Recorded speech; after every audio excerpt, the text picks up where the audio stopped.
வணக்கம். ஜனநாயகத்தின் மீது பற்றும் பேரன்பும் கொண்ட அனைவருக்கும் வணக்கம். மினிஸ்ட்ரி ஆஃப் ஃபைனான்ஸ் சொல்லினது பார்லிமெண்ட்ல. மினிஸ்ட்ரி ஆஃப் ஃபைனான்ஸ்னாலே அம்மையார் தான். 16 கோடி ரூபா ரைட் ஆஃப் பண்ணியிருக்காங்க.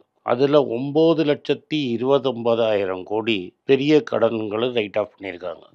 அப்படின்னா இதெல்லாம் 50 கோடிக்கு மேலே இருக்கிற கடன். வெறும் 7 லட்சம் கோடி தான் 50 கோடி கம்மியாக இருக்கிற கடன். அதில் ஒரு 2 கோடியோ 1 கோடியோ தான் சிறு கடன். இந்த டோட்டலாக ஆனதில் 2 கோடியே 10 லட்சம் தான் இது வரைக்கும் கலெக்ட் ஆயிருக்கு. இந்த ரைட் ஆஃப்லேருந்து திரும்பி கலெக்ட் பண்ணலான்னு நான் சொன்னேன்ல, 16,30,000 கோடியோ ஏதோ ரைட் ஆஃப் பண்ணதில் 2,10,000 கோடியோ கொஞ்சம் ஜாஸ்தியோ கலெக்ட் ஆயிருக்கு. இது கலெக்ட் ஆன முக்கால்வாசி பணம் இந்த விவசாயி, எஜுகேஷன் லோன், இல்லாட்டா வீட்டை வச்சு கடன் வாங்கினவன், இந்த வீட்டை ஆக்ஷனில் விட்டு வாங்கினவன் தான் முக்கால்வாசி இந்த 2,10,000 கோடி. சர்ஃபாசை ஆக்ட்னு ஒரு ஆக்ட் இருக்குது. அந்த சர்ஃபாசை ஆக்ட் மூலமாக வீட்டை ஏலத்துக்கு கொண்டு வந்து இல்லை அவனே வீட்டை விற்று லோனை கடன் அடைச்சி கட்டினது தான் இந்த பணம்.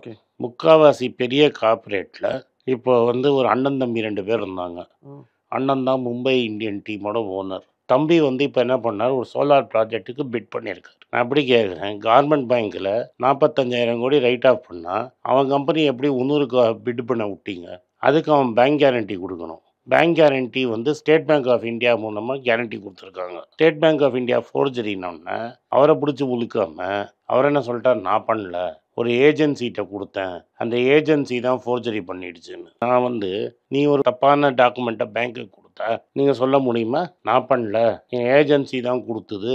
ஏன் பெரியவங்களுக்கு ஒரு ரூலு, உங்களுக்கு ஒரு ரூலு? அந்த ஏவனோட பிரதர் ஒருத்தர் இருக்கிறாரு, அவர் எவ்வளோ வாட்டி போலீஸ் ஸ்டேஷனில் கூப்பிட்டு விசாரிச்சாங்க. ரிலையன்ஸ் ஹோம் ஃபைனான்ஸ் அப்படின்னு ஒரு கம்பெனி இருக்குது. நான் வீட்டு கடன் கொடுக்குறேன்னு பேங்க்கில் லோனை வாங்கிட்டு அதை எடுத்து இன்ட்ரா கார்பரேட் டெபாசிட்டு கொடுத்துருக்காங்க.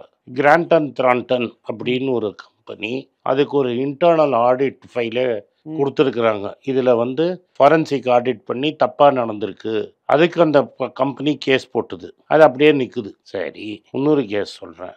ஒரு பப்ளிக் செக்டர் பேங்க்கு, சன்னி டோயில்னு ஒருத்தர் இருக்கிறார். அவர் பிஜேபி எம்பி. எந்த எம்பி?